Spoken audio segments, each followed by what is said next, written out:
ഇന്നലെ രാത്രി 10:30ക്കും 11 മണിക്കും നടന്ന സംഭവം യഥാർത്ഥത്തിൽ ശരിയായ പോലീസിൻ്റെ നരനായട്ടാണ്.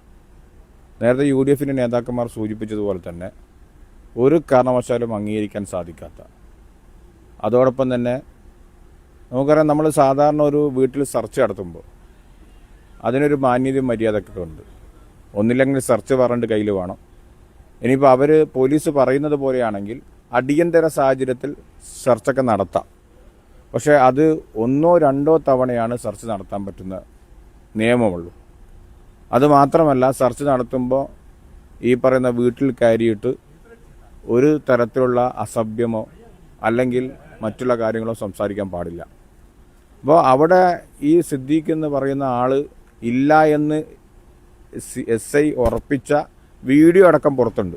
അവരോട് ചോദിക്കുന്നുണ്ട് എന്തിനാണ് അവനോട് ഒളിവ് പോകാൻ വേണ്ടി പറഞ്ഞത്. ആ സമയത്താണ് പ്രസവിച്ച ആ അമ്മയുടെ റൂമിൽ കയറി ഈ സെൽഫും അതേപോലെ തന്നെ മറ്റുള്ള കാര്യങ്ങളൊക്കെ പരിധി മുന്നോട്ട് പോകുന്നൊരവസ്ഥ ഉണ്ടായി.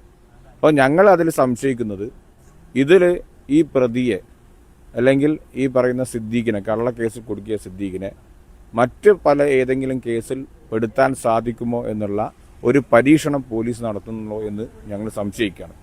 അതുമാത്രമല്ല, ഇന്നലെ യൂത്ത് ലീഗിൻ്റെ ജില്ലാ പ്രസിഡന്റിനോട് ഒരു പോലീസ് ഉദ്യോഗസ്ഥൻ പറഞ്ഞത് പുറത്ത് പറയാൻ പറ്റാത്ത രീതിയിലുള്ള അസഭ്യമാണ്. അപ്പോൾ മനഃപൂർവ്വം പ്രശ്നങ്ങളുണ്ടാക്കി, അവിടെ ഒരു മാൽപ്രാക്ടീസ് ഉണ്ടാക്കി, അല്ലെങ്കിൽ ഒരു ഫിസിക്കൽ അറ്റാക്ക് ഉണ്ടാക്കി ഒരു പ്രശ്നത്തെ വഴിതിരിച്ചു വിടാനുള്ള ബോധപൂർവമായ ശ്രമമായിട്ടാണ് ഇന്നലെ പോലീസ് അവിടെ കയറി വന്നത്. അപ്പോൾ നിരന്തരം ഇപ്പോഴും പോലീസ് അവിടെ കയറി എന്നാണ് പറയുന്നത്. അപ്പോൾ അതിൽ കൃത്യമായിട്ടുള്ള ലക്ഷ്യമുണ്ട്. അത് CPMനെ സഹായിക്കുക എന്നുള്ള ലക്ഷ്യമാണ്. ആ ലക്ഷ്യം ഒരു കാരണവശാലും ഞങ്ങൾ അംഗീകരിക്കില്ല. അതുമാത്രമല്ല, ഈ പോലീസ് ഉദ്യോഗസ്ഥന്മാരോടൊക്കെ ഞങ്ങൾക്ക് പറയാനുള്ളത്, ഈ പറയുന്ന ഉദ്യോഗസ്ഥൻ അദ്ദേഹത്തിൻ്റെ പേരിൽ ഒരുപാട് ക്രിമിനൽ ഒഫൻസുമായി ബന്ധപ്പെട്ടുകൊണ്ടുള്ള കേസുകളുണ്ട്. അദ്ദേഹം കൊയിലാണ്ടിയിൽ ഇതേ പ്രശ്നത്തിൽ പല പ്രശ്നത്തിലും പെട്ടിട്ടുണ്ട്. അതേപോലെ തന്നെ അദ്ദേഹം ഇവിടെ വരുന്ന സമയത്തുമുണ്ട്. പിന്നെ ഈ പറയുന്ന ഈ SI വീണ ജോർജ് എന്ന് പറയുന്ന കേരളത്തിലെ ആരോഗ്യ വകുപ്പ് മന്ത്രി, ആ മന്ത്രിയെ പട്ടാപ്പകൽ 14ഓളം ക്യാമറ ഉള്ള സമയത്ത് അദ്ദേഹത്തെ കയ്യേറ്റം ചെയ്തു എന്ന് പറഞ്ഞ് കള്ള FIR ഉണ്ടാക്കിയ SI ആണ് ഇത്തരത്തിലുള്ള തോന്നിവാസങ്ങൾക്ക് നേതൃത്വം കൊടുക്കുന്നു എന്നുള്ളതാണ് അതിനേക്കാൾ ഗൗരവകരമായ കാര്യം. അപ്പോൾ അതിനു വേണ്ടി CPM അദ്ദേഹത്തെ ഉപയോഗപ്പെടുത്തുന്നു എന്നുള്ളതാണ്. അത് ഒരു കാരണവശാൽ ഞങ്ങൾക്ക് വെച്ചുറപ്പിക്കാൻ സാധിക്കില്ല. അതുകൊണ്ട് ഇതിനെതിരായി ശക്തമായിട്ടുള്ള നടപടികൾ ഞങ്ങൾ മുന്നോട്ട് പോകും. ഇനി ഈ റെയ്ഡ് തടയുന്ന തരത്തിലുള്ള സമീപനം സ്വീകരിക്കണമെങ്കിൽ അതും ഞങ്ങൾ സ്വീകരിക്കാൻ തയ്യാറാണ്. അതിന് യാതൊരു മടിയുമില്ല. അതിൻ്റെ ആദ്യത്തെ ഒരു സാമ്പിളായിട്ട് ഇന്നലത്തെ സംഭവം കണ്ടാൽ മതി. ഏത് തരത്തിലും ഞങ്ങൾ ഇതിനെ തടയാൻ തീരുമാനിച്ചിട്ടുണ്ട്. ഇനിയും ഇതേ സമീപനം സ്വീകരിച്ചുകൊണ്ടാണ് മുന്നോട്ട് പോകുന്നതെങ്കിൽ അതിനെ ആ രീതിയിൽ തന്നെ തടയും എന്ന് മാത്രം സൂചിപ്പിക്കുകയാണ്.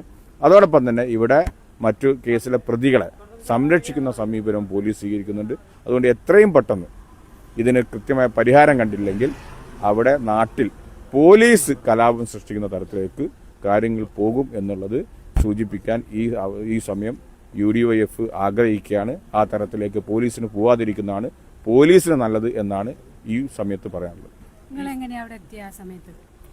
ഞാൻ അവിടെ സമയത്ത് എത്തിയെന്ന് വെച്ചാൽ, ഞാൻ ഈ വെട്ട് കിട്ടിയ ആളെ സന്ദർശിക്കാനാണ് ഞാനും മിസ്സബും അതേപോലെ തന്നെ ലത്തീഫ് തുറയൂർ ഉൾപ്പെടെയുള്ള ആളുകൾ അവിടെ എത്തിയത്. ഞങ്ങൾ സ്വാഭാവികമായിട്ടും ആ വെട്ടുകിട്ടിയ ആൾ പറഞ്ഞ കാര്യം, സത്യത്തിൽ നമ്മൾ ഈ ശബരിമലയിൽ സ്വർണം കട്ടതിനെക്കുറിച്ച് നമുക്കറിയാം. പക്ഷേ ഒരാളെ ആക്രമിച്ച് അദ്ദേഹത്തിൻ്റെ കീശയിൽ നിന്ന് സ്വർണം മോഷ്ടിക്കുന്ന CPMകാരും ഈ വടകരയിലും അതേപോലെ തന്നെ തിരുവള്ളൂരും കുറ്റ്യാടിയൊക്കെ ഉണ്ട് എന്നുള്ളത് ഇന്നലെ മനസ്സിലായി. അപ്പോൾ ആ തരത്തിൽ മോഷ്ടാക്കളായ CPM നേതാക്കന്മാർ മോഷ്ടാക്കളാണിപ്പോൾ. ഐഫോൺ മോഷ്ടിക്കുക, 5 പവൻ സ്വർണം മോഷ്ടിക്കുക, ആ തരത്തിലേക്കുള്ള കാര്യങ്ങളൊക്കെ ഞങ്ങൾ അറിയുകയും അങ്ങനെ ഞങ്ങൾ ഈ പറയുന്ന 5 വീടും സന്ദർശിച്ച് ഞങ്ങൾ ഏറെ വൈകി. അപ്പോഴാണ് ഈ വീട്ടിലെത്തിയപ്പോൾ ഇങ്ങനെ റെയ്ഡ് നടക്കുന്നുണ്ടെന്ന് പറഞ്ഞത്. അപ്പം ഞങ്ങൾ പറഞ്ഞു എന്തെങ്കിലും, അപ്പം തന്നെ ഞങ്ങൾ CA വിളിച്ചു, SI വിളിച്ചു. ഞങ്ങൾ പറഞ്ഞു ഇതിവിടെ ഒരു പ്രയാസമുണ്ട്, അപ്പോൾ സിദ്ദീഖ് ഈ കേസിൽ പ്രതിയല്ല, അതുകൊണ്ട് നിങ്ങൾ ഈ റെയ്ഡ് നിർത്തിവെക്കണം. അപ്പോൾ വളരെ ധിക്കാരപരമായ സമീപനമാണ് അവർ സ്വീകരിച്ചത്. പക്ഷെ എന്നിരുന്നാലും ഞങ്ങളുടെ പ്രതീക്ഷ അങ്ങനെ ഒരു സമീപനത്തിലേക്ക് പോലീസ് പോകില്ല എന്നാണ്. പക്ഷെ ഞങ്ങൾ അവിടുന്ന് 10:30 മടങ്ങി 10:45 ഞങ്ങൾക്ക് അവിടുന്ന് വിളി വരികയാണ്, ഇവിടെ വീണ്ടും പോലീസ് കയറിയിട്ടുണ്ട് എന്നുള്ളത്. അങ്ങനെയാണ് ഞങ്ങൾ അവിടെ എത്തുന്നത്. അങ്ങനെയാണ് ഞങ്ങൾ അവരോട് സംസാരിക്കുന്നത്. സംസാരിച്ചിട്ട് പിന്നീട് ആ സംസാരം വേറെ തരത്തിലേക്ക് പോകുന്നു. അവർ ഞങ്ങൾ റെയ്ഡ് നടത്തുമെന്ന് പറയുന്നു. ഞങ്ങൾ അവിടെ ഏറ്റവും രസകരമായ കാര്യം എന്ന് പറഞ്ഞാൽ SIയോട് ഞങ്ങൾ ചോദിച്ചു, ഈ അലമാറയിൽ എന്തിനാണ് നിങ്ങൾ റെയ്ഡ് നടത്തുന്നത്, സെൽഫിൽ എന്തിനാണ് റെയ്ഡ് നടത്തുന്നത്? അപ്പോൾ അദ്ദേഹം ആ സ്ത്രീ ഞങ്ങളോട് പറഞ്ഞത്, പ്രതിയെ ഉണ്ട് എന്ന് സംശയിക്കുന്ന ഏതിടത്തും ഞങ്ങൾ പോയി തെരച്ചിൽ നടത്തുമെന്നാണ്. അപ്പോൾ ഒരു സെൽഫിലൊക്കെ മനുഷ്യനെ ഒളിക്കാൻ കഴിയുമോ എന്ന് നിങ്ങൾ സ്വയം ചോദിക്കുക. അപ്പോൾ അത്രയും പരിഹാസമാണ്, അത്രക്കും സാമാന്യ ബുദ്ധിക്ക് നിരക്കാത്ത കാര്യങ്ങളാണ് പറഞ്ഞുകൊണ്ടിരിക്കുന്നത്. അതിൽ നിന്ന് കൃത്യമാണ്, വ്യക്തമാണ്